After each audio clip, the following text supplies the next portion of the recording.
അതെ, ഇതുവരെ അവൻ ഒരു തീരുമാനം പറഞ്ഞില്ല അമൃതേട്ടാ. ഇതിങ്ങനെ നീട്ടിക്കൊണ്ട് പോയാൽ ശരിയാവില്ല. എന്താ ശരിയാവത്ത്? കുറച്ചു ദിവസം പോട്ടെന്ന് വെക്കണം. ഇങ്ങനെ ബുദ്ധി ഇല്ലാത്തവരെ പോലെ സംസാരിക്കില്ലേ? എങ്ങാനോ ഏതെങ്കിലും വക്കീല് വന്ന് വിഷ്ണുവിനെ ജാമ്യത്തിൽ ഇറക്കിയാലേ എല്ലാം കൂടെ തീരത്തില്ലേ? ഞാൻ സംസാരിച്ചു വെച്ചതല്ല, അതോടെ തകരില്ലേ? അങ്ങനെ സംഭവിക്കാൻ പാടുണ്ടോ? പാടില്ലെങ്കിൽ നീ ചെന്ന് ചോദിക്കേ തീരുമാനം എന്തായെന്ന്. നിന്റെ അനിയനല്ലേ? ഞാൻ ഒരു പ്രാവശ്യം ചോദിച്ചതല്ലേ, അന്ന് അത് നടന്നൊന്നുമില്ല. ഇനി ചോദിച്ചാലും നടക്കുമെന്നൊന്നുമില്ല. ഇനി നടന്നില്ലെങ്കിൽ എനിക്കത് വിഷമോ. ഞാനിപ്പോ എന്ത് വേണമെന്നാ നീ പറയുന്നത്? അമൃതേട്ടനൊന്ന് സംസാരിച്ചു നോക്ക്. ഇപ്പോഴത്തെ തീരുമാനം നല്ലതാണെന്ന് പറയണം. പകുതി സമ്മതത്തിൽ അവന്റെ മനസ്സിപ്പം അതൊന്ന് മുഴുവനാക്കി എടുത്താൽ നന്നായിരുന്നു. അത് നടക്കുമെന്ന് എനിക്ക് തോന്നുന്നുണ്ട്. ഈ വീട്ടിൽ കുഞ്ഞളിനെ ഏറ്റവും കൂടുതൽ ഇഷ്ടപ്പെടുന്നത് നിന്നെയാ. സ്വന്തം അമ്മയുടെ സ്ഥാനമാണ് നിനക്ക് തന്നിരിക്കുന്നത്.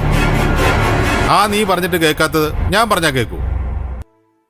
എനിക്ക് തോന്നുന്നില്ല അതൊക്കെ നടക്കുമെന്ന്. ഇങ്ങനെ മുടക്കം പറയല്ലേ. ദയവ് ചെയ്ത് ഞാൻ പറയുന്നൊന്ന് അനുസരിക്കേ. അറിയാലോ, ആ നാശം പിടിച്ചവൾ ഇവിടുന്ന് പോയാലേ ഈ വീട് ഗതി പിടിക്കൂന്ന്. അതിനു വേണ്ടിയല്ലേ നമ്മൾ ശ്രമിക്കുന്നത്. ഒന്ന് സഹകരിക്കേണ്ട മനുഷ്യ. അമൃതേട്ടൻ പറഞ്ഞ സിദ്ധു കേൾക്കും. എനിക്ക് അമ്മയുടെ സ്ഥാനം തരുന്ന പോലെ അമൃതേട്ടനും ഒരു സ്ഥാനം അവൻ തരുന്നുണ്ട്.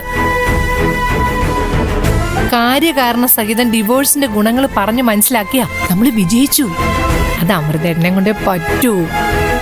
ശരി, ഇനി ഞാനായിട്ട് ശ്രമിച്ചില്ലെന്ന് വേണ്ട. എനിക്ക് വലിയ പ്രതീക്ഷയൊന്നുമില്ല, എന്നാലും സംസാരിച്ചു നോക്കാം.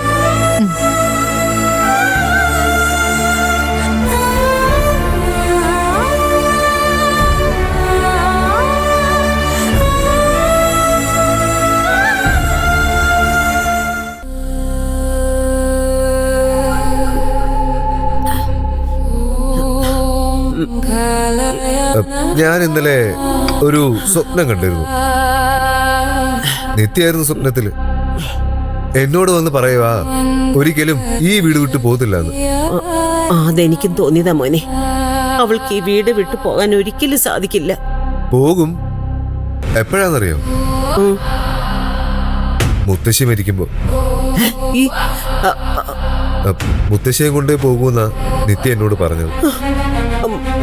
ഈ വീട്ടില് അവൾക്ക് ഏറ്റവും കൂടുതൽ ഇഷ്ടം മുത്തശ്ശിയായിരുന്നല്ലോ.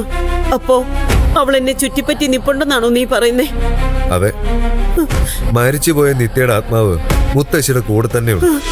ഈശ്വര, ഉടനെ എന്തെങ്കിലും പ്രതിവിധി ചെയ്തില്ലെങ്കിൽ അപകടമാ മുത്തശ്ശി. മുത്തശ്ശി ശ്രദ്ധിച്ചിട്ടില്ലേ, ഈ വീട്ടില് നിത്യ മരിച്ചതിന് ശേഷം പല അനർത്ഥങ്ങളും ഉണ്ടായിട്ടുണ്ട്. നമ്മൾ അത്ര സമാധാനത്തോടെ ജീവിച്ചിരുന്ന ആ അവസ്ഥ മാറിയില്ലേ? എല്ലാത്തിനും കാരണം ആത്മാവാ.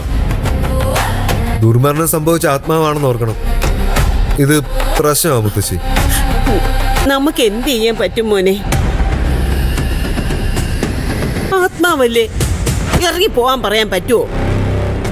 അല്ലെങ്കിൽ ഇപ്പൊ പറഞ്ഞാൽ തന്നെ പോവോ? പോവും. പറയേണ്ടവര് പറഞ്ഞ പോവും. എത്രയും പെട്ടെന്ന് ഒരു ജ്യോത്സ്യനെ കാണണം മുത്തശ്ശി. എന്നിട്ട് വേണ്ട പരിഹാരങ്ങൾ ചെയ്യണം. അല്ലെങ്കിൽ മുത്തശ്ശി എനിക്ക് നഷ്ടപ്പെടും. യോ, കരിനാക്ക് വളച്ചൊന്നും പറയല്ലേ എന്റെ പൊന്നുമോനെ.